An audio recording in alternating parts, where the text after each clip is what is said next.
Le 14 février 2009, un agriculteur fait une terrible découverte dans ses vignes.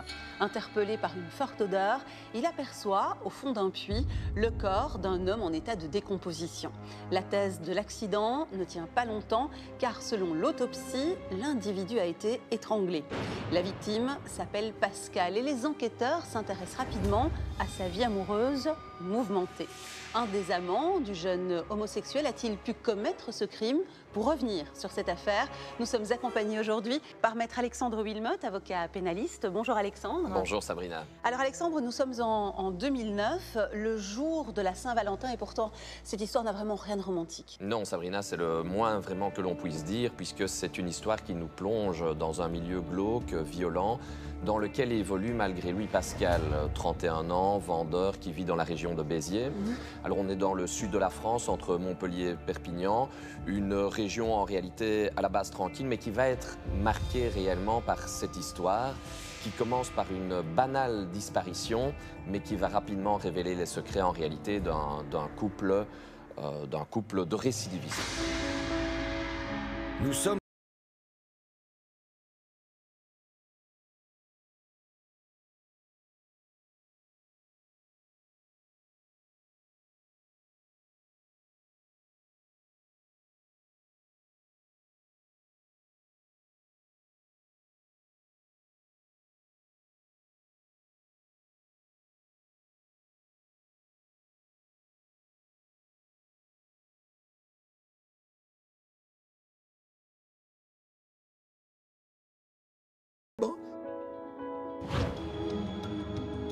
le 14 février 2009, c'est dans l'une de ces vignes que Philippe, un viticulteur de 45 ans, s'apprête à irriguer la terre en utilisant l'eau de son puits.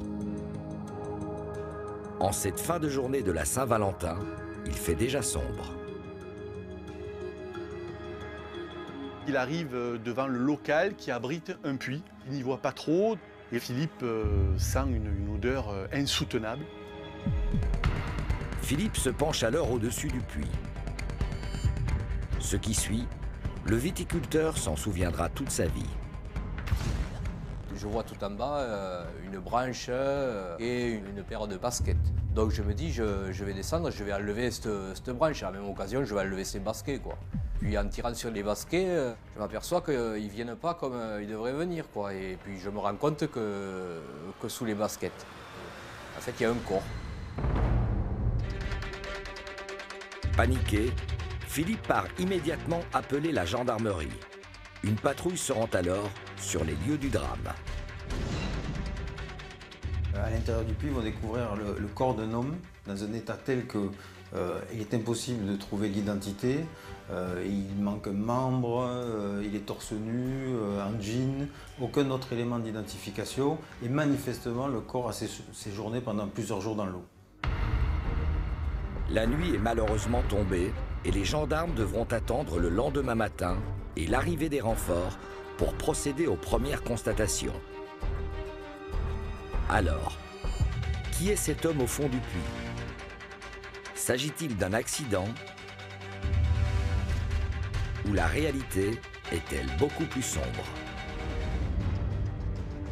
À Sérignan, dès le lendemain matin, les gendarmes ont extrait le corps du puits, qui est immédiatement envoyé à l'Institut médico-légal de Montpellier pour y être autopsié.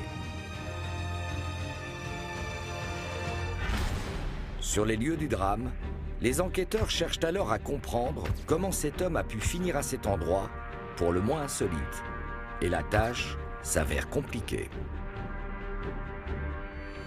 Il n'y a effectivement autour de ce puits aucune trace de lutte, aucune trace de quelconque acte de violence, pas de sang. C'est alors que Philippe, viticulteur qui a découvert le corps, informe les gendarmes que quelques jours auparavant, il a fait une découverte qui pourrait bien les intéresser.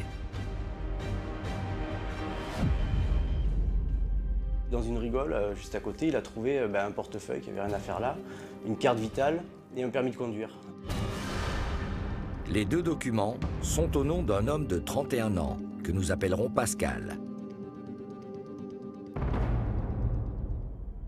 Les gendarmes vont consulter leur fichier Ils vont s'apercevoir que Pascal a disparu, en tout cas est signalé disparu par sa maman depuis le 14 janvier 2009, soit un mois avant la découverte du corps. Et les gendarmes, pour vérifier leurs pistes, font des prélèvements ADN sur les parents qui ont signalé la disparition d'un certain Pascal. Donc bon, après quelques jours, les résultats sont confirmés. Le corps qui a été retrouvé au fond du puits est bien celui de Pascal. Interrogé par les enquêteurs de la gendarmerie de Béziers sur le jour de sa disparition, la mère de Pascal leur explique que la dernière fois qu'elle a été en contact avec son fils, c'était le 4 janvier 2009 à 20 h. Elle l'a eu au téléphone, tout allait bien. Il lui a dit que juste qu'il allait manger chez des amis. Et depuis, elle n'a plus de nouvelles. Elle va rajouter quelques détails et elle va notamment attirer l'attention des enquêteurs sur le fait que le véhicule de son fils a disparu. Il n'est plus devant son domicile, il n'est nulle part. Pour les gendarmes, il est donc urgent de retrouver cette fameuse voiture qui pourrait bien livrer des secrets sur la disparition de son propriétaire. C'est à ce moment-là que le rapport d'autopsie arrive sur le bureau des enquêteurs. Alexandre, le corps de Pascal a pu être identifié, alors notamment grâce à la découverte de son portefeuille. En revanche, on ne sait encore rien des causes de la mort, parce que, après tout, on pourrait même penser qu'il est tombé dans ce puits. Oui, effectivement, et ce sont en réalité les médecins légistes qui vont apporter les premiers éléments qui vont permettre à l'enquête de progresser. Pourquoi? Parce que l'on se rend compte que le décès de la victime n'est pas dû à une chute ou à une noyade. On se rend compte en réalité à l'autopsie que la personne était décédée avant d'être plongée dans l'eau. Et donc c'est évidemment un élément important puisque l'autopsie va également révéler qu'il y avait des traces de coups à la fois sur le visage et sur le corps de la victime. Et on se rend compte également, et ça c'est évidemment un élément extrêmement important, qu'il y a des traces de strangulation. Oui, donc là, plus aucun doute possible, il ne s'agit ni d'un suicide, ni d'un accident. Exactement, c'est-à-dire qu'on se rend compte à partir de ce moment-là qu'il s'agit bien d'un meurtre, on en est sûr et certain. Et donc l'on se rend compte qu'ici on est dans une situation qui fait que c'est un meurtre, voire un assassinat, si l'on retient éventuellement la préméditation. 10 jours après la découverte du corps de Pascal, l'enquête est confiée à la gendarmerie de Béziers. Dans un premier temps, les enquêteurs cherchent à en apprendre davantage sur la victime. C'est un jeune homme de 31 ans qui est vendeur dans un magasin de pièces détachées, qui a quitté très récemment le foyer familial et pour prendre son indépendance. Et si Pascal a quitté le nid familial, ce n'est pas uniquement à cause de son âge, mais c'est surtout pour pouvoir vivre son homosexualité comme il l'entend.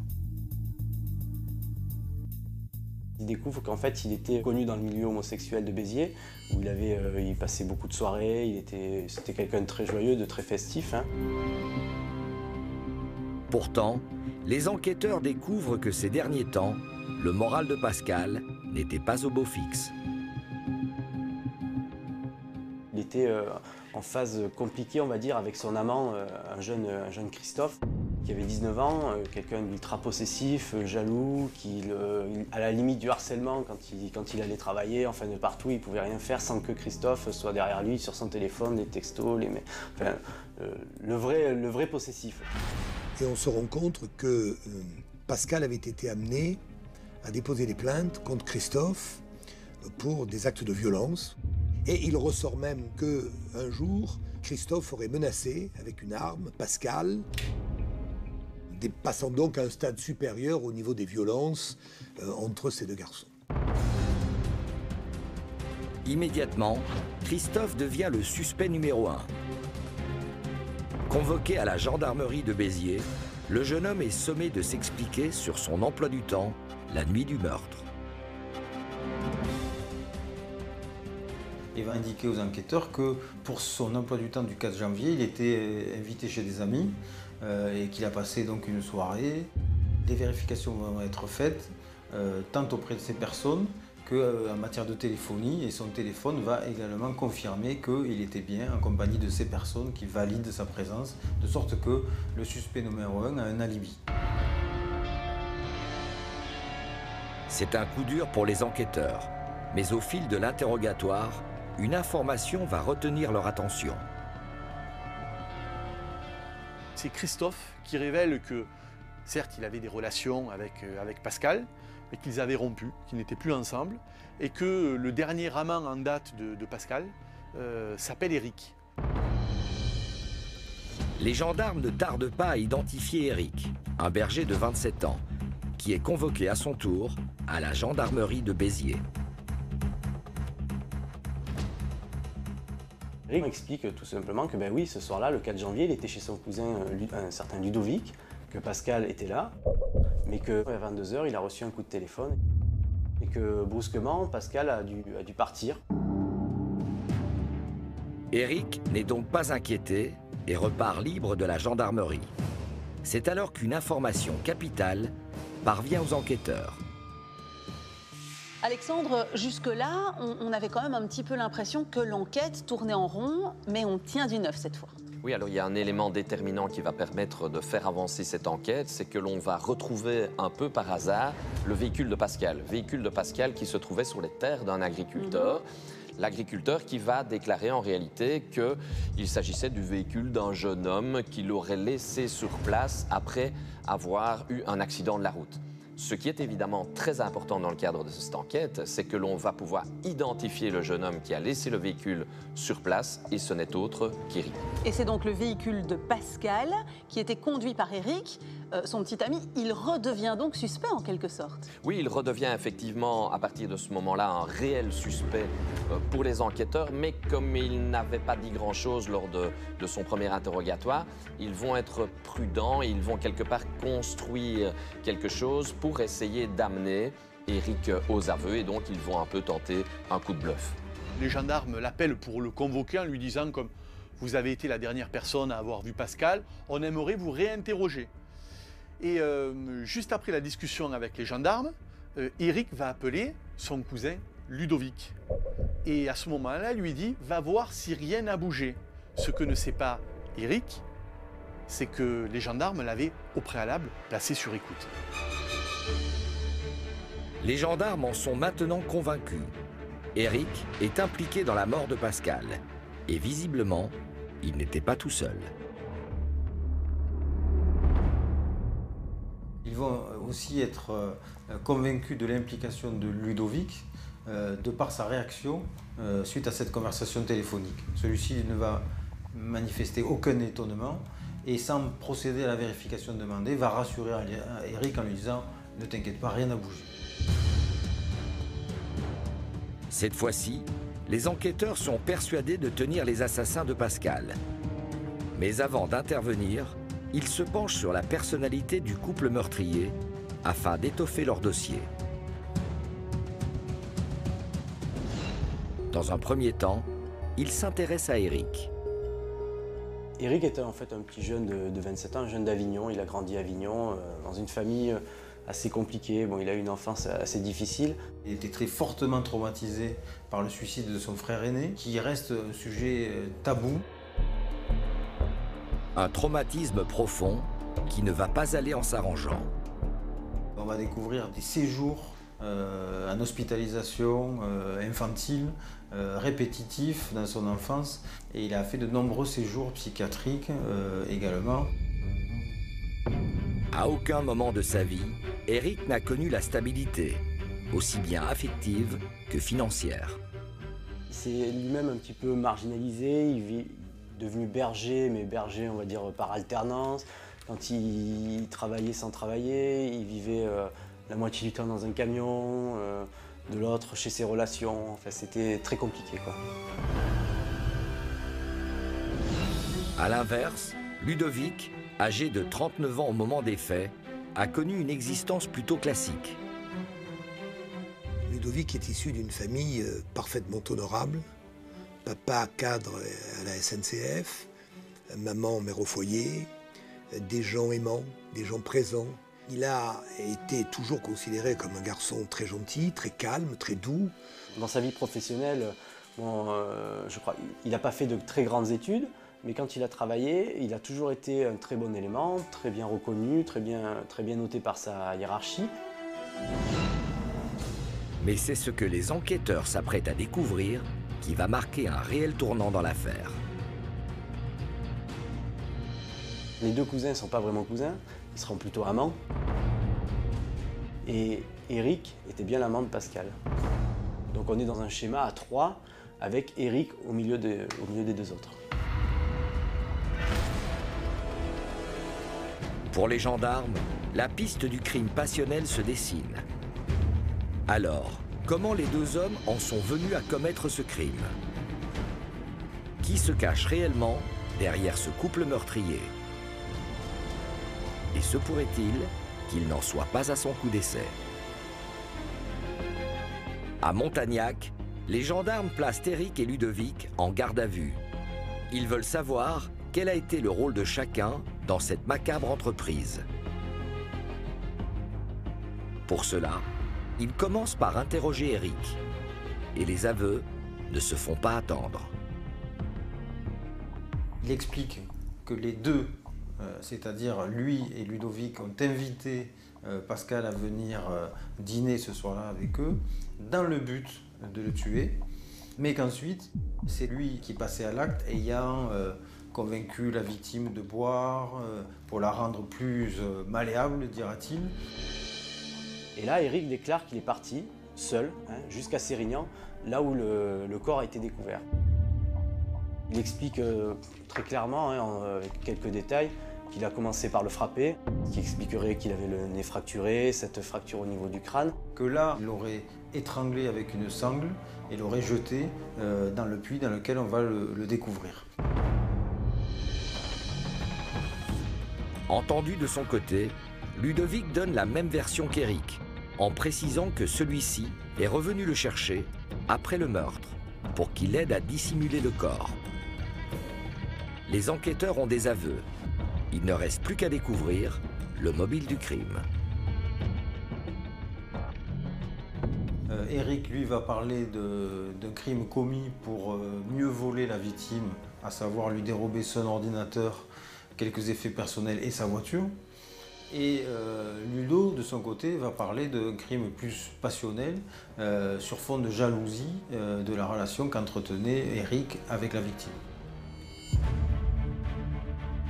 Au terme de leur garde à vue, Eric et Ludovic sont donc mis en examen pour assassinat. Mais pour la juge d'instruction, un doute demeure sur l'implication de chacun. Elle ordonne donc une reconstitution pour tirer cette affaire au clair. Eric ne peut pas avoir tout seul sorti le corps du véhicule, l'avoir conduit près du puits, l'avoir fait franchir la margelle après l'avoir étranglé, et que nécessairement la configuration des lieux imposait la présence d'un complice. Et évidemment, il sera tiré la conclusion que le complice était Ludovic. C'est alors que Ludovic, directement accusé, va faire une déclaration fracassante. C'est donc Ludovic, un des suspects, qui va lui-même donner des éléments vraiment accablants pour lui et pour son amant. Oui, en effet, Sabrina, c'est-à-dire que Ludovic raconte que quelques années auparavant, Eric et lui auraient déjà agressé un jeune homme homosexuel dans des conditions tout à fait similaires. Ah oui, rien que ça, on est quand même déjà loin. Est-ce qu'il va donner des éléments qui vont permettre de corroborer cette histoire? Oui, Ludovic est même assez précis puisqu'il raconte que c'était 6 ans auparavant dans la région d'Avignon et la victime serait un certain Wilfried, un amant occasionnel visiblement d'Eric qu'il avait rencontré sur Internet. Et le récit en réalité de l'agression fait réellement froid dans le dos car cette victime n'est vraiment pas passée très loin de la mort.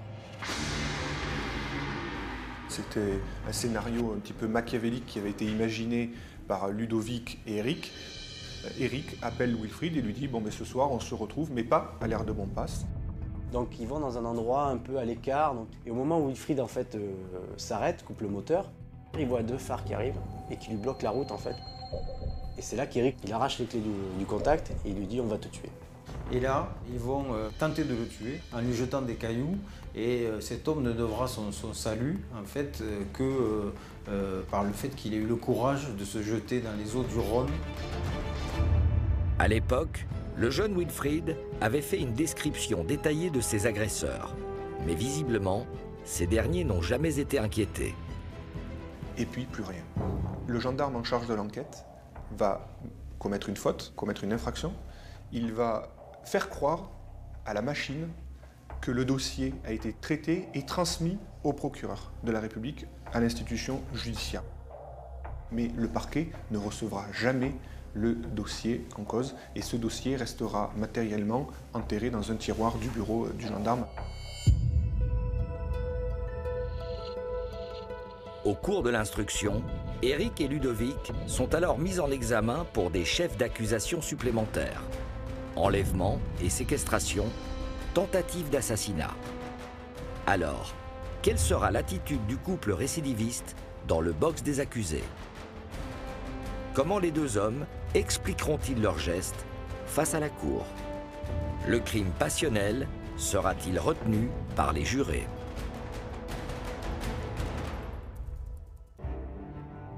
Le 18 février 2013, pratiquement 4 ans jour pour jour après les faits, s'ouvre le procès d'Éric et de Ludovic devant la cour d'assises de Montpellier.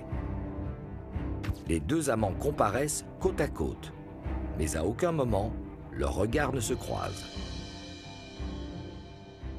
Éric, il était là, mais il n'était pas là. Enfin, c'était bizarre.